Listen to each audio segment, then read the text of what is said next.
Tinaguri ang Kristo ng Pampanga na si Ruben Enaje. Tuloy pa rin sa 36 na taon na pagpapapako sa krus. Tunghayan sa report.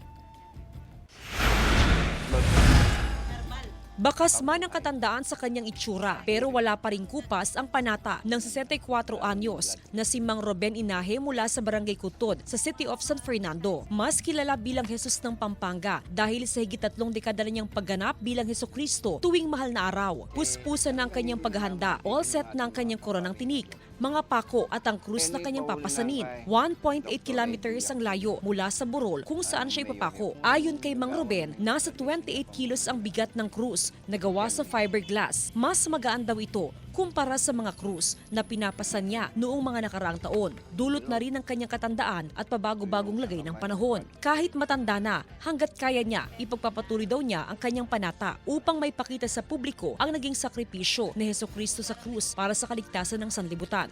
Nung kabataan natin, halos pinapasan ko 37 kilos. Medyo binaba ko yung bigat ng krus. Itutuloy pa rin kahit na anong mangyari. Kahit ikamatay mo pa, kahit ikasugat pa ng iyong katawan. Ito ng ika-36 taon na magpapapako si Mang Ruben bilang bahagi ng nakaugaliang tradisyon sa Pampanga. Ngayong taon, hindi para sa kanyang kapakanan o sa pamilya ang kanyang dasal. Inaalay daw niya ang kanyang pagpapapako sa krus para sa mga Pilipino, para makaiwas sa karahasan at para sa mga kababayang nasalanta ng matinding lindol sa ibang bansa.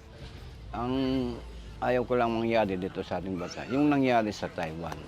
Sana hindi na maulit yung lindol na yun. Sana sa atin hindi rin dadaan sa atin yung lindol na yun. Bagamat iba-ibang pananaw ng publiko sa tradisyong ito, may paalala ang simbahan sa mga deboto. And unless we enter into their own experience, indeed, we cannot judge what they are doing. The church does not discourage but also does not encourage it.